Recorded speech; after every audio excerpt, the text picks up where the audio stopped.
Apa saja perubahan di bisnis clothing selama 10 tahun ke belakang? Mari kita bahas.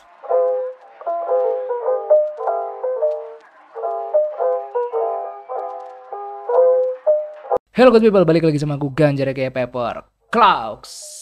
Oke teman-teman, gimana kabarnya? Semoga kita selalu diberikan kesehatan dan kelancaran rezeki. Amin. Oke, jadi video kali ini adalah lanjutan dari video sebelumnya, yang dimana di video itu aku bilang akan mencoba mengcompare atau membandingkan gitu kan, perubahan-perubahan apa aja di dalam bisnis clothing di dalam 10 tahun ke belakang ini teman-teman. Oke, sebelumnya selamat datang buat para subscriber baru mungkin dan viewer baru yang nonton video ini. Mungkin banyak dari kalian yang belum tahu aku ini siapa. Ya sebenarnya bukan siapa-siapa, cuma di sini aku akan coba memperkenalkan secara singkat aja buat teman-teman. Jadi perkenalkan, namaku Ganjar dan sedikit mengulang backgroundku yang udah pernah aku ceritakan mungkin buat subscriber yang lama udah tahu gitu ya. Jadi aku adalah owner dari Masahiro Cloth yang aku buat salah satu brand clothing Indonesia dari tahun 2014, alhamdulillah sampai sekarang masih berjalan. Nah, sebelum bikin brand sendiri, aku juga dulu tuh sempat jadi reseller dan dropship di banyak brand dari tahun 2012 sampai 2014-an. Jadi sedikit banyak mungkin aku mulai merasakan dari awal habit perclothingan di tahun-tahun itu sampai dengan sekarang teman-teman. Dan pengalaman di 12 tahun di dunia clothing ini menurutku lumayan banyak hal yang mungkin bisa aku share ke kalian di dunia perclothingan ini. Dan di sini aku tidak mencoba untuk menggurui, tapi aku pengen sharing-sharing aja perubahan-perubahan apa yang sekiranya 10 tahun kemarin itu berbeda sama era-era sekarang cuy. Karena aku lihat demografi penontonku itu anak-anak di usia 20 sampai 30 tahunan. Jadi semoga ada hal-hal yang bisa diambil di video kali ini, yang dimana aku pengen nge-share hal-hal tentang bisnis clothing. Dan untuk video kali ini aku akan coba membahas perbedaan clothing zaman dulu sama clothing zaman sekarang. Let's check this out. Oke teman-teman, jadi kalau misalnya ditanya ya, bedanya apa sih mas clothing dulu sama clothing sekarang? Kalau menurutku sih banyak perbedaan dari segi pemilihan bahannya, pasarnya, marketnya, teknik marketingnya itu berbeda cuy. Dan di sini aku akan coba bahas satu persatu dulu ya. Oke, langsung aja yang pertama dari segi produk cuy. Di era-era 2010 sampai mungkin at least 2018-an itu jenis-jenis kain bisa dibilang masih sedikit lah. Rata-rata brand lokal itu makainya antara cotton combat 30S atau mungkin 24S. Sedangkan untuk brand-brand yang nembak pasar atas itu biasanya mereka pada saat itu pakai bambu dan supima kalau nggak salah ya. Dan itu sebenarnya jarang banget cuy yang pakai dua bahan itu. Apalagi di Malang gitu kan. Tahun-tahun segitu yang pakai bahan bambu itu mungkin nggak sampai 5 brand cuy yang berani pakai katun bambu, karena ya pasarnya waktu itu menggunakan cotton combat kayak gitu. Bahkan ada yang pakai CVC, dan salah satu brand pada saat itu yang berani menggunakan katun bambu ya gambling lah kasarnya kayak gitu. Ya salah satunya adalah brand Masahiro ini, brandku ini. Nah, kalau sekarang, kalau zaman sekarang gitu kan, jenis kain udah menurutku udah banyak banget jenisnya. Dari cotton combat aja udah ada 32S, 30S, 24, 20, 18, 16. Belum lagi yang heavy katun. Katun enzim, modal, katun supima itu juga masih ada. Cuma sekarang kalau supima udah jarang banget cuy. Belum lagi kayak katun Australia, katun Jepang, itu banyak banget sekarang variasinya dari pabrik. Terus kalau misalnya kita ngomongin sablon, dulu itu rata-rata menggunakan rubber atau plastisol. Sedangkan untuk pakai plus charge atau discharge itu jarang banget teman-teman. Dan sekali lagi brandku jadi salah satu yang menggunakan pada saat itu ya menggunakan discharge dan plus charge teman-teman. Jadi aku inget banget di katalog yang kedua kalau nggak salah nih ya, aku ada fotonya seperti ini.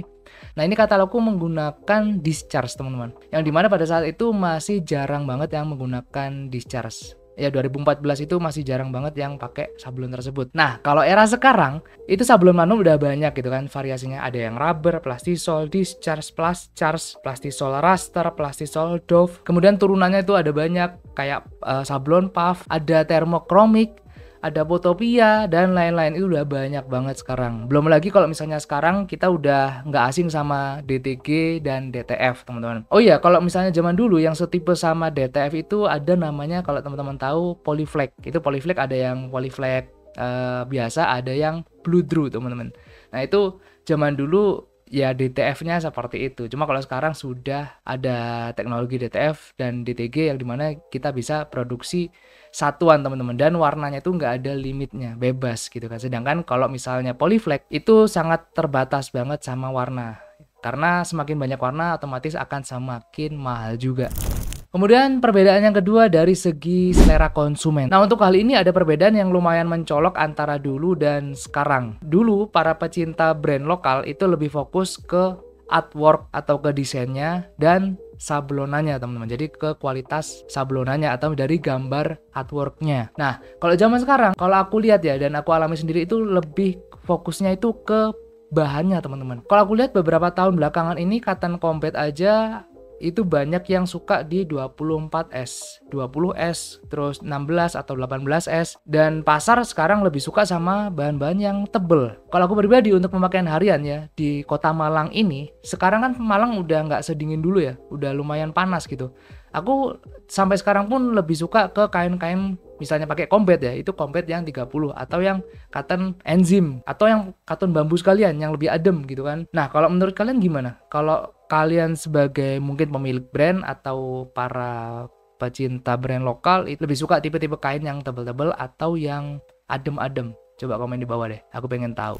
Kemudian yang ketiga ada di cara jualannya yang lumayan berbeda nih. Yang pertama, peralihan dari toko fisik ke toko online. Nah, ini banyak brand-brand clothing sekarang yang sudah beralih penjualannya ke ranah e-commerce atau ke marketplace. Kemudian adopsi teknologi pembayaran digital, teman-teman. Pembayaran online, kemudian dompet-dompet digital kayak OVO, GoPay, ShopeePay, Dana, dan segala macam itu mempercepat transaksi dan membuat belanja online itu semakin mudah buat konsumen. Nah, akhirnya habit dari customer itu sekarang jauh berbeda dengan dulu, yang dimana ketika zaman dulu ya, itu orang-orang yang pengen beli belanja atau pengen nyari-nyari clothingan itu mereka biasanya opsinya paling enak belanja di toko. Sedangkan kalau sekarang itu para customer bisa melihat langsung dari sosmednya, misalnya lihat dari Instagram gitu ya, lihat dari Instagram, oh dia cocok, akhirnya coba mungkin bisa langsung direct lewat WhatsApp untuk ordernya atau bisa lewat e-commerce dari brand tersebut, teman-teman. Jadi ada pergeseran cara berbelanjanya di situ. Kemudian yang keempat, popularitas media sosial dan influencer marketing, teman-teman. Nah, ini menyambung dari nomor 3 tadi. Kalau era sekarang itu kan Instagram bisa jadi etalasenya lah, etalase kita jualan. Instagram, TikTok, bahkan YouTube pun itu jadi alat pemasaran yang utama kalau di era sekarang, teman-teman. Banyak brand clothing yang menggunakan platform tersebut untuk memasarkan produk mereka, memamerkan produk mereka, membangun brand awareness mereka, dan meningkatkan penjualan lewat situ, teman-teman. Kemudian sekarang juga udah banyak kayak endorsement ke influencer kayak gitu ya. Kolaborasi dengan influencer atau mungkin selebgram menjadi salah satu strategi yang utama dalam menarik perhatian customer di era sekarang, teman-teman. Terutama buat para Gen Z dan milenial itu sangat-sangat berpengaruh banget. Nah, kalau dulu brand-brand yang populer itu kebanyakan ya taunya dari mulut ke mulut, atau mungkin dia udah pernah beli di toko tersebut atau di brand tersebut, ya kebanyakan mereka lebih loyal gitu. Udah cocok sama satu brand, otomatis dia nextnya belinya langsung aja ke toko tersebut. Beda sama sekarang, karena sekarang sudah terlalu banyak opsi, jadi customer bisa dengan gampangnya untuk pindah-pindah brand untuk beli sesuai sama style atau outfit dari mereka, teman-teman. Yang kelima, fast fashion versus slow fashion. Nah, kalau zaman dulu, kayak nomor 1 tadi yang aku sempat singgung, ada di masalah kualitas yang diutamakan. Jadi zaman dulu itu mereka mengutamakan namanya itu kualitas dari produknya. Nah, sedangkan kalau era sekarang, brand dituntut gimana yang penting bisa cepat muter gitu kan. Hal ini sebenarnya banyak banget dikritik sama aktivis lingkungan, yang dimana di zaman sekarang itu lebih banyak limbah-limbah tekstil yang dihasilkan dari bisnis fashion, teman-teman. Belum lagi persaingan harga yang kalau buat zaman sekarang itu bisa dibilang kayak price war, yang dimana brand-brand itu murah-murahan harga. Ujung-ujungnya yang dikorbankan adalah di kualitas dari produk tersebut. Yang keenam ini sebenarnya tambahan teman-teman. Kalau dari aku pribadi, custom clothing dan print on demand itu sekarang lagi naik banget. Kalau di zaman dulu, kita itu sangat terbatas banget buat mengeksplor ya suatu produk gitu loh. Misal mau produksi satuan gitu. Kalau di zaman dulu itu kan belum ada DTG atau DTF gitu kan. Jadi at least ya pakai sablon manual, yang dimana kita bikin pakai sablon manual itu ada minimal quantity teman-teman. Kemudian customisasi produk. Dengan adanya layanan ini otomatis ya semua orang itu bisa untuk mengeksplor stylenya mereka masing-masing. Dengan adanya DTF atau DTG itu, para konsumen itu bisa mendesain ya pakaian mereka sendiri gitu kan. Mereka bisa milih desain yang sesuai sama selera mereka sendiri. Terus juga bisa lebih limited untuk orang-orang yang biasanya aku pengen nggak ada orang lain yang pakai desain yang sama kayak aku. Itu kan ada tuh orang-orang tipikal seperti itu. Nah itu kalau buat zaman sekarang sudah dipermudah banget sama namanya DTF dan DTG teman-teman. Belum lagi print on demand. Nah model bisnis print on demand atau POD ini itu memungkinkan brand untuk memproduksi pakaian hanya ketika ada pesanan. Kayak DTF itu teman-teman. Sekarang itu kalau misalnya kalian pengen meminimalisirkan biaya produksi, itu kalian bisa menggunakan DTF. At least kalian mungkin buat di awal cetak satu pieces dulu buat mungkin foto produk atau contoh, nanti ketika ada orang order itu baru cetak produknya gitu. Jadi mereka tidak nyetok. Nah ini sudah dipermudah banget di era sekarang dan sangat berbeda sama di era zaman dulu teman-teman.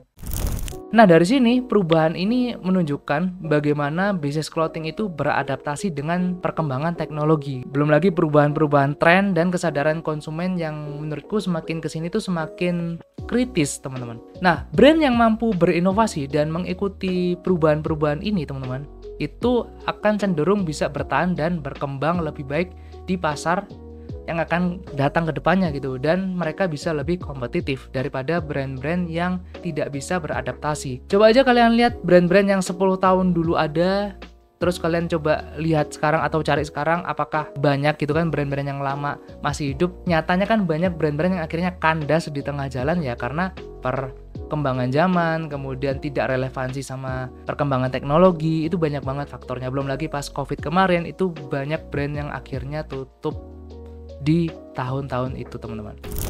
Nah sebagai penutup, semoga kita yang sekarang terjun di dunia ini ya, di dunia bisnis clothing ini, itu bisa terus eksis dan bisa terus mengikuti perkembangan teknologi ke depannya. Karena ya namanya teknologi itu pasti akan terus berkembang, jadi kita selaku yang punya bisnis itu harus bisa mengimbangi teknologi tersebut.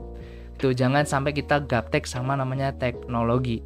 Karena kunci bisnis itu supaya bisa long last adalah kemampuan adaptasi bisnis tersebut terhadap perkembangan teknologi dan tren pada saat itu, teman-teman. Oke teman-teman, semoga bermanfaat. Kalau misalnya ada pertanyaan kalian bisa komen di bawah aja, nanti akan aku jawab-jawab kalau misalnya aku tahu jawabannya ya. Dan thank you guys for watching. Jangan lupa untuk like, share, comment, and subscribe. Stay safe, stay strong, never give up, ever claw out. See you on next video. Bye bye.